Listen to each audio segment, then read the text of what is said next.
omoyorubanimj. Ẹ̀yin tèmi, èní movie review ni mo gbé wá. Ṣé ti wo Olowo Oru àti Alafin Aje. Olowo Oru Tosin ló kọ. Gbogbo yín sì mọ̀ pé tí Tosin bá ti ń ṣe fíìmù báyìí, gbogbo nǹkan ló máa fi sínú ẹ̀. Gbogbo ara, gbogbo action pọ̀ bí ògògó. Ṣé rí nínú fíìmù yẹn, ẹ̀rù bà mí o. Gbogbo èèyàn tó lówó kọ́ ni owó wọn jẹ́ pé wọ́n ṣiṣẹ́ tààrà ni. Àìmọye olówó nǹkan tí ojú wọn rí, what they are going through, your mouth cannot say, their mouth cannot say. Gbọ́n ilẹ̀ máa rí pé àwọn kan wọn kan kì í fún yàn lówó lórí gbogbo èèyàn tó lówó kọ́ ni olówó tí ń fowó ṣàánú torí nǹkan tí ojú wọn rí níbi owó tí wọ́n rí yẹn. Olówó ni Tosin bẹ́ẹ̀ ṣe mọ̀, ìyá yẹn olówó ni, ṣùgbọ́n nǹkan tójú ẹ̀ ń rí ní ọjọ́ márùn-ún mi ní sọ gbogbo ẹ̀ tán, ẹ lọ wò nínú fíìmù.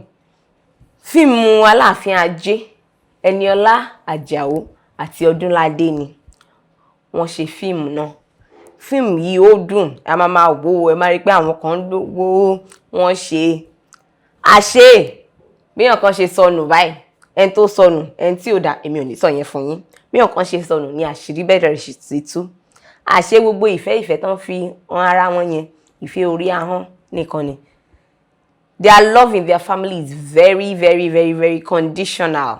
Ṣùgbọ́n ẹ lọ wò, fíìmù méjèèjì yẹn ó dùn gan. Fún èmi, fún Olowo Oru, máa ṣe bí 8, 9/10 torí tó sì náwó sí fíìmù yẹn gan.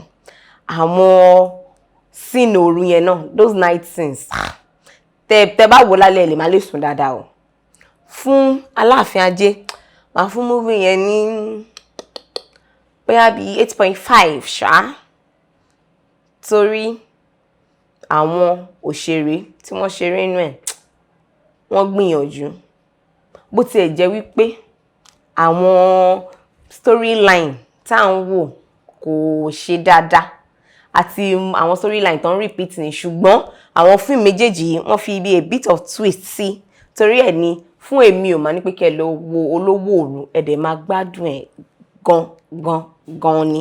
Èmi mo sọ bẹ́ẹ̀, ọmọ Yorùbá ni mí.